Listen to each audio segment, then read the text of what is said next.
అన్న జైబీం అనివ్వండి, ఏం కాదు, జైబీం అనివ్వండి, నో ప్రాబ్లం. మీరేమన్నా జైబీం పైన కూడా ఉన్నాడు, నా రాజు మై కింగ్ అని చెప్పండి. ఆ భీమును నిలబెట్టింది నీ రాజు. ఆ డాక్టర్ బాబాసాహెబ్ అంబేద్కర్ గారు కొలంబియా యూనివర్సిటీకి వెళ్ళినప్పుడు బైబిల్ స్టడీస్ అటెండ్ అయ్యేవారు. రూత్ పుస్తకానికి ఆయన వ్యాఖ్యానం రాశారు.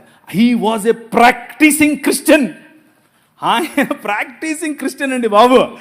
ఆయన ఒకరోజు 3 లక్షల మందితో కలిసి నేను బాప్టిజం తీసుకుంటాను అని చెప్పి ముందుకు వచ్చి ఫోన్ మన మెథడిస్ట్ సంఘంలో ఉన్నటువంటి బిషప్ గారికి చెబితే, బిషప్ గారు దానికి కావలసినటువంటి పనులన్నీ వసతులన్నీ ఏర్పాటు చేసుకునే క్రమంలో నెహ్రూ గారు ఫోన్ చేసి ఏంటండి మీరు ఇలా చేస్తున్నారంట, ఇలా చేస్తే మీకు ఈ పొలిటికల్ అపోజిషన్ ఎక్కువైపోద్దని చెప్పైతే మనోళ్ళు మాకొద్దండి, మీరు పొలిటికల్ కన్వర్షన్ అంట మాకొద్దు అని చెప్పి నెహ్రూ గారి ఒత్తిడికి లొంగారు. ఒక పక్క ఇంకొక ఆయనేమో గోసి కట్టుకుని నిరాహార దీక్షకి వెళ్ళాడు. ఏమని, నువ్వు వెళ్తే ఏ మతానికైనా వెళ్ళు కానీ క్రైస్తవానికి వెళ్ళొద్దని. ఆయన నన్ను అత్తే నాకేంటి, నేను యేసు ప్రభువుని అనుసరిస్తా అని చెప్పాడు. ఎవరు? డాక్టర్ బాబాసాహెబ్ భీమ్రావ్ అంబేద్కర్. ఇది నేను కొత్తగా చెప్పేది కాదు, దిస్ ఈజ్ హిస్టరీ. ఆ జై భీమ్ వాళ్ళకి తెలియదు. చెప్పండి, వెళ్ళి ధైర్యంగా చెప్పండి.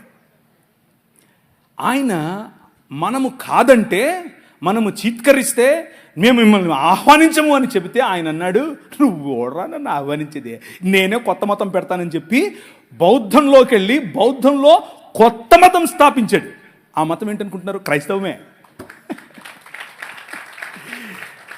బౌద్ధంలో కులం ఉంటుంది.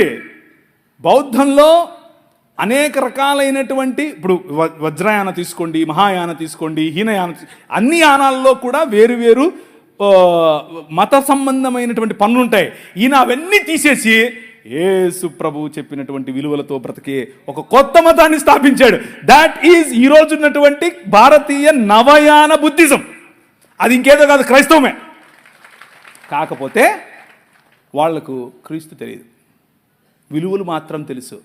నీ పని యూనివర్సిటీల్లో చదువుతున్న నీ పని, అరే బాబు బాగానే ఉంది కానీ దీనికి మూలం ఏంటో తెలుసా?